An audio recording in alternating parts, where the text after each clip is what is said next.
One fall after 50 can take away your independence forever, but the simple act of not training balance daily is what makes that fall almost certain. Without practices like the horse stance, muscles wither, reflexes dull, and even the smallest misstep can turn into a hospital stay you may never fully recover from. This is not just age, it is the body losing its foundation because it is never asked to hold steady. Strength and balance can be rebuilt at any age. Studies from Harvard and the University of Tokyo reveal that practicing certain stances for just minutes a day restores muscle, sharpens stability, and cuts fall risk dramatically. Among them, the horse stance stands out, an ancient, simple posture that reawakens the deep muscles designed to keep us safely on our feet. This stance alone is not the whole story. Used without the right setup, it can strain knees, spike blood pressure, or worsen balance instead of improving it. Learn the precise breathing, exact posture, and a gentle rhythm, and the horse stance becomes one of the most powerful daily habits to protect your independence. Ignore these details, and a single careless session could cause the very injury you are trying to prevent. Listen closely now as I reveal the two vital adjustments that make the stance truly safe and effective. I am Dr. Suzuki Sato, a Japanese physical therapist, and for over a century I have studied the daily choices that allow elders to remain strong, mobile, and independent long after others have given up. Have you ever felt your legs weaken as you rose from a chair or reached for something overhead? Share that moment with us in the comments below. Today, we will walk together through why the horse stance matters, how to adapt it safely, who must take caution, and how it can become a seamless part of daily life. Most people believe weakness after 50 is just natural aging. You may hear friends say, "My legs just aren't what they used to be," or "I can't trust my balance anymore." These phrases are spoken so often that they begin to sound like a life sentence. But what most don't realize is that weakness and unsteadiness are not simply age. They are signals from muscles and joints that are underused and undernourished. Science has shown this clearly. Studies from the National Institute on Aging in the United States confirm that adults lose about 1% of muscle strength every year after 50 if nothing is done. In Japan, researchers at the University of Tokyo observed that this decline is most pronounced in the muscles around the hips and thighs, the very muscles we rely on to stand tall, to walk safely, and to prevent falls. When those muscles shrink, the body begins to sway and stumble, even in simple movements. Think about the last time you stood up from a low chair. Did you feel your legs hesitate before lifting you? Or perhaps you noticed a need to hold onto a table or armrest for reassurance. These are not small details. They are early signs that the foundation is softening.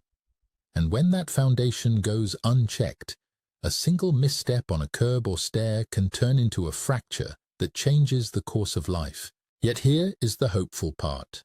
The body is not finished at 50 or 60 or even 80.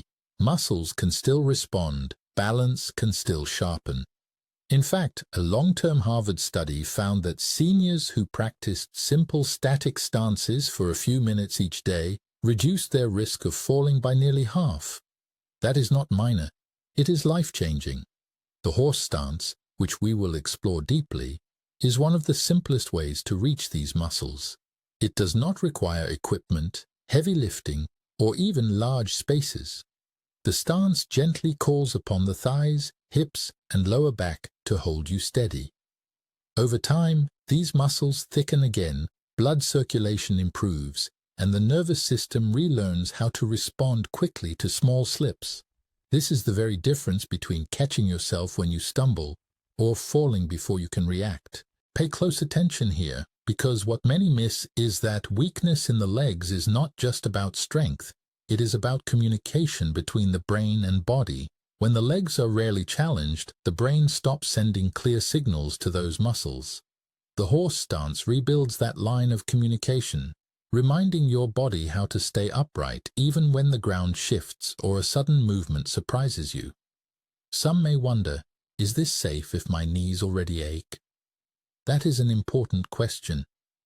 The answer is that it depends on how the stance is performed. In Japan, therapists often begin with a higher, softer version of the stance, sometimes even using a wall or chair for support. This allows the body to engage without strain. Over weeks, as strength builds, the stance can be held lower and longer. This gradual approach is what makes it both safe and effective for nearly everyone. I would love to hear from you here. Have you noticed your balance changing over the past decade? Do you ever feel hesitant walking on uneven ground?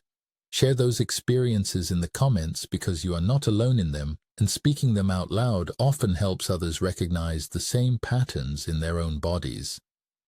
This first step, understanding that decline is not inevitable, is essential. Once we see weakness as a signal rather than destiny, the door opens to real solutions. And now that we have reframed the problem, we can begin to look at what must be in place before the stance itself can give its full benefits. It is tempting to think that strength training begins and ends with the exercise itself. But the truth is, the horse stance only delivers its full benefit when one major barrier is addressed first: mobility. Imagine trying to plant a strong tree in hard, dry soil. The roots cannot spread, and the tree will never grow steady. In the same way, stiff hips, locked knees, and shallow breathing keep the horse stance from working the way it is meant to. Researchers in Japan have studied this carefully. A team at Tokyo University followed older adults who tried static stances with and without preparation. Those who first worked on loosening the hips and deepening their breathing gained strength more quickly and held the stance with less strain. In contrast, those who skipped these simple steps often gave up, not because the stance was dangerous, but because it felt uncomfortable.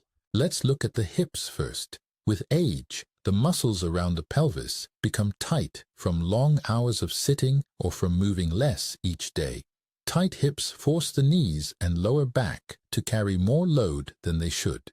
Many seniors who say, "The stance hurt my knees," are really feeling the result of stiff hips above them. By gently opening these joints with small daily stretches or simply practicing rising and sitting with good posture, the body becomes ready to hold the stance safely. Breathing is the second barrier. Shallow chest breathing, which is common after decades of stress or inactivity, robs the muscles of oxygen. When you step into the stance and breathe only from the chest, fatigue sets in quickly. Yet when you shift to slow belly breathing, something remarkable happens. The body relaxes, circulation improves, and the muscles can hold steady for longer without strain. American research from the NIH confirms that seniors who practice deep diaphragmatic breathing during exercise see measurable improvements in endurance and blood pressure control.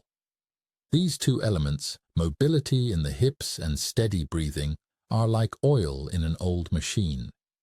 They reduce friction, ease the movement, and allow the stance to build strength rather than stress. If you have ever felt discouraged by a short burst of pain when trying something new, this is the likely reason. Addressing these barriers is not extra work. It is the foundation that makes everything else possible. Now, I want to pause and speak directly to you. Have you ever tried a new routine and felt like it was too much for your joints, too tiring, or simply not built for your body? Share that in the comments. Your story may help another person realize they are not failing.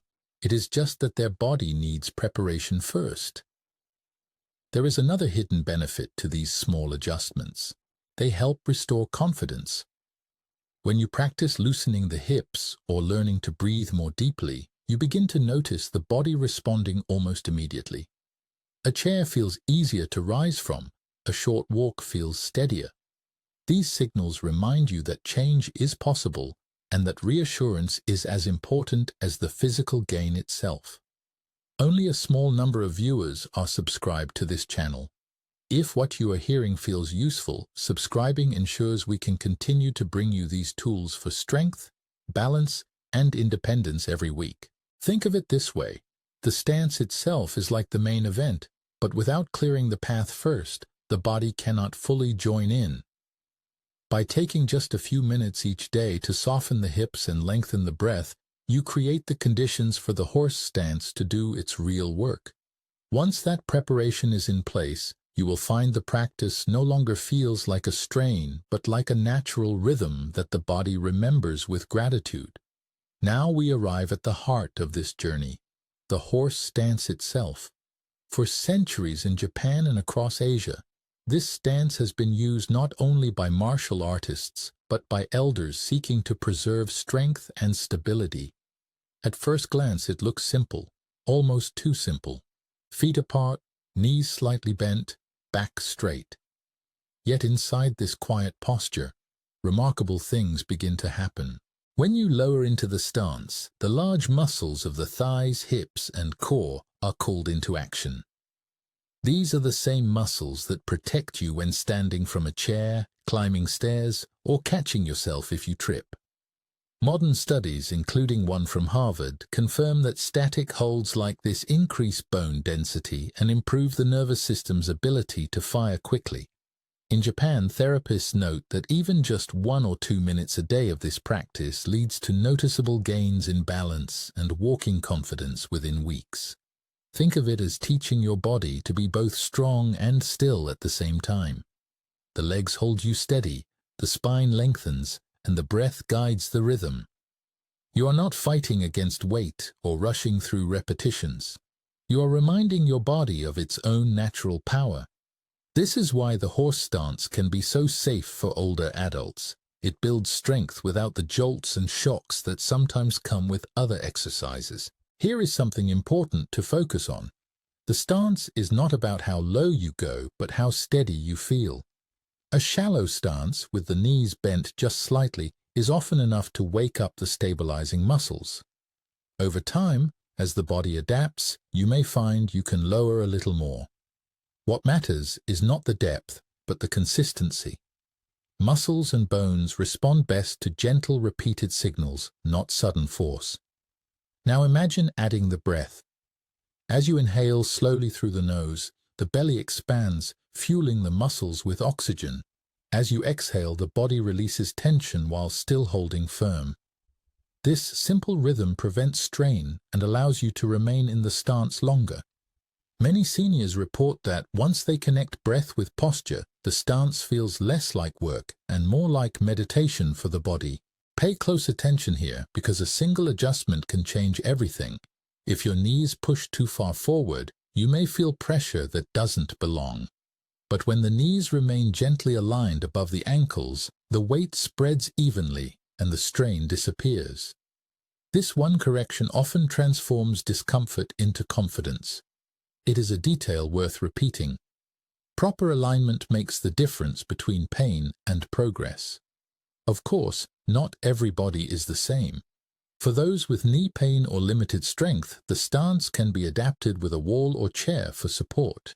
Even seated versions, where you press the feet firmly into the ground while holding posture, can activate the same chain of muscles. These variations ensure that no matter your starting point, you can join in safely. Now let me ask you, have you ever tried a standing posture or gentle exercise and felt a surprising surge of energy afterward, almost as if your body was thanking you? Share that moment in the comments. Your experience may inspire someone else who is hesitant to begin. The horse stance practiced with patience becomes more than an exercise. It becomes a signal to the body.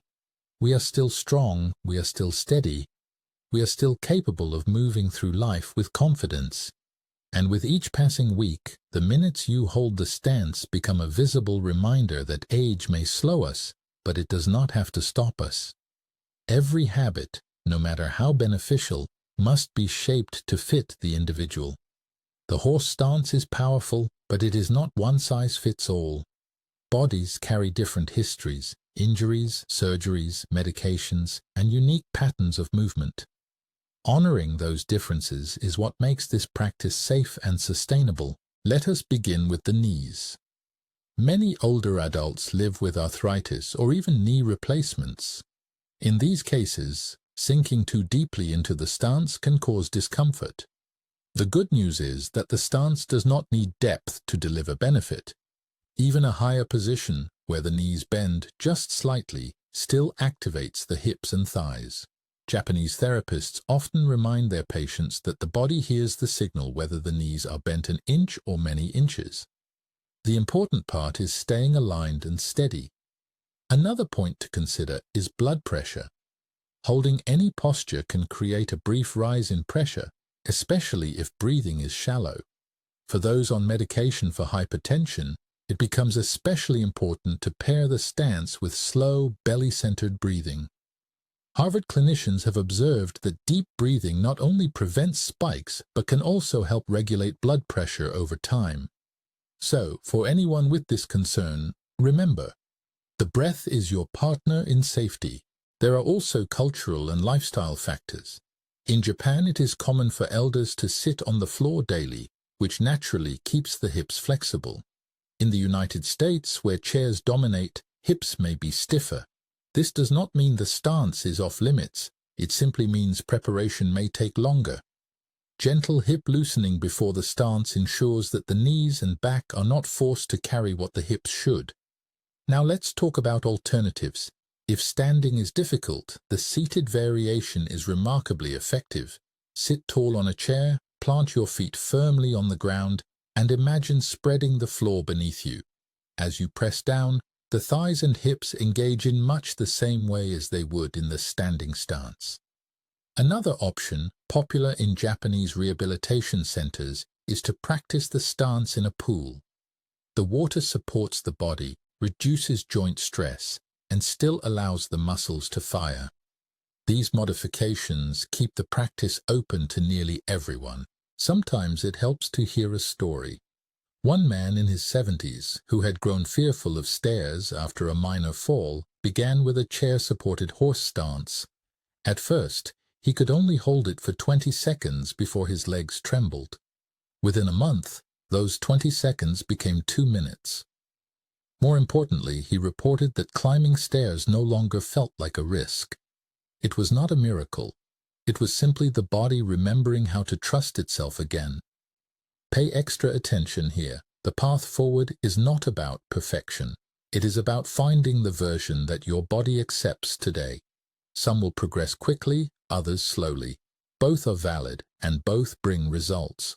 This is the hinge that makes all the other changes work. Consistency matched with respect for your limits. Have you ever found that a small adjustment, a higher chair, a softer shoe, a slower pace, suddenly made an activity enjoyable again? Share that in the comments, because those discoveries are often the key others are waiting to hear. What matters most is that no one feels excluded. The horse stance, in its many forms, is not about copying someone else's depth or duration. It is about reclaiming your own sense of stability.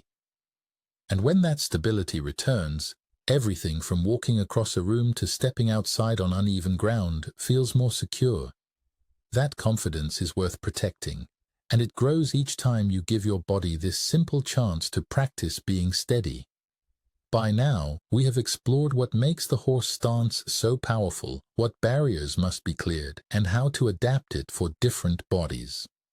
The final step is weaving it into daily life so it does not become another exercise you try once and forget, but instead a natural rhythm that strengthens you day after day.